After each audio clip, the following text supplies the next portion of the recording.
साथियों, आज जनजातीय गौरव दिवस का ये अवसर हमें उस अन्याय को भी याद करने का अवसर देता है जो हमारे करोड़ों आदिवासी भाई बहनों के साथ किया गया। देश में 6 दशक तक राज करने वाली कांग्रेस ने आदिवासियों को उनके हाल पर छोड़ दिया था। आदिवासी इलाकों में कुपोषण की समस्या थी, स्वास्थ्य सुरक्षा की समस्या थी, शिक्षा का अभाव था, कनेक्टिविटी का तो नामो निशान नहीं था। ये अभाव ही एक प्रकार से आदिवासी क्षेत्रों की पहचान बन गई थी और कांग्रेस सरकारें हाथ पर हाथ धरकर बैठी रही। लेकिन साथियों, आदिवासी कल्याण भाजपा की सर्वोच्च प्राथमिकता रही है। हम हमेशा इस संकल्प को लेकर चले कि हम आदिवासियों के साथ हो रहे अन्याय को समाप्त करेंगे, उन तक विकास का लाभ पहुंचाएंगे। देश को आजाद तो 1947 में हो गया था।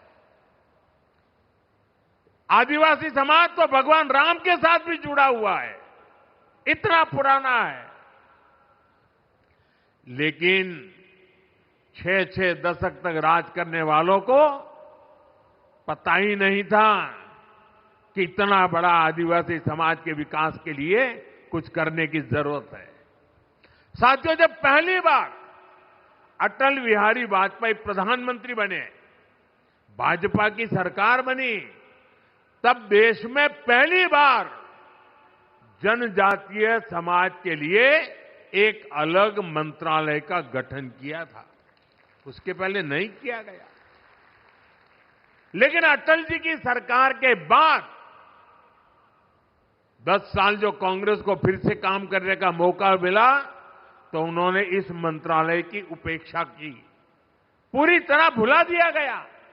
आप कल्पना कर सकते हैं, 2013 में कांग्रेस ने जनजातीय कल्याण के लिए कुछ हजार रुपये की योजना बनाई। कुछ हजार रुपये, एक जिले में 1000 रुपये से काम नहीं होता है। हमारी सरकार आने के बाद हमने बहुत बड़ी वृद्धि की, उसके हितों की चिंता की, हमने मंत्रालय के बजट को बढ़ाया और आज जनजातीय मंत्रालय का बजट अनेक गुना बढ़ा करके हमने आज जनजातीय क्षेत्रों के विकास का बीड़ा उठाया है। शिक्षा हो, स्वास्थ्य हो, कनेक्टिविटी हो, हर क्षेत्र में हम आगे बढ़ने का प्रयास कर रहे हैं। साथियों, एक समय यहां गुजरात में भी आदिवासी इलाकों में स्थिति बहुत अच्छी नहीं थी। हालात ये थी कि अंबाजी से उमरगांव तक पूरे आदिवासी पट्टे में एक भी साइंस स्ट्रीम की स्कूल तक नहीं थी। साइंस स्कूल नहीं थी। डेडियापाड़ा और सागबारा जैसे इलाकों में विद्यार्थियों को आगे पढ़ने का मौका नहीं मिल पाता था। मुझे याद है, जब मैं गुजरात का मुख्यमंत्री था तो मैंने यहां डेडियापाड़ा से ही कन्या केलवनी महोत्सव शुरू किया था। तब बहुत सारे बच्चे मुझसे मिलते थे और वो बच्चे बहुत सपने देखते थे, बहुत कुछ बनना चाहते थे। किसी को डॉक्टर बनने का मन था, कोई इंजीनियर बनना चाहता था, कोई साइंटिस्ट बनना चाहता था। मैं उन्हें समझाता था, शिक्षा ही इसका रास्ता है। आपके सपनों को पूरा करने में जो भी बाधाएं हैं उन्हें हम दूर करेंगे, मैं विश्वास देता था।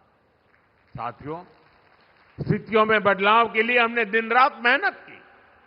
उसी का परिणाम है आज गुजरात के आदिवासी पट्टे में मैं जब मुख्यमंत्री बना उसके पहले जहां साइंस टीम की स्कूल नहीं थी, आज उस आदिवासी पट्टे में 10,000 से ज्यादा स्कूल है।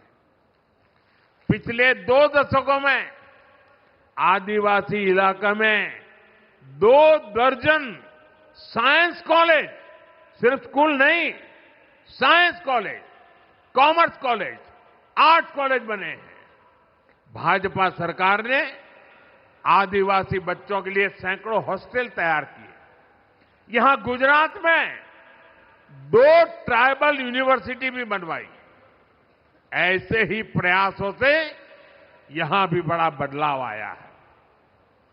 20 साल पहले जो बच्चे अपना सपना लेकर मुझसे मिलते थे, अब उनमें से कई डॉक्टर और इंजीनियर है, तो कोई रिसर्च फील्ड में काम कर रहा है। साथियों, आदिवासी बच्चों का भविष्य उज्जवल बनाने के लिए हम दिन रात काम कर रहे हैं। बीते 5-6 वर्षों में ही केंद्र सरकार ने देश में एकलव्य मॉडल आदिवासी स्कूलों के लिए 18,000 करोड़ रुपए से ज्यादा खर्च किए। छात्राओं के लिए स्कूल में जरूरी सुविधाएं उपलब्ध कराई गई। इसका नतीजा ये है कि इन स्कूलों में एडमिशन लेने वाले ट्राइबल बच्चों की संख्या में 60% की वृद्धि हुई है।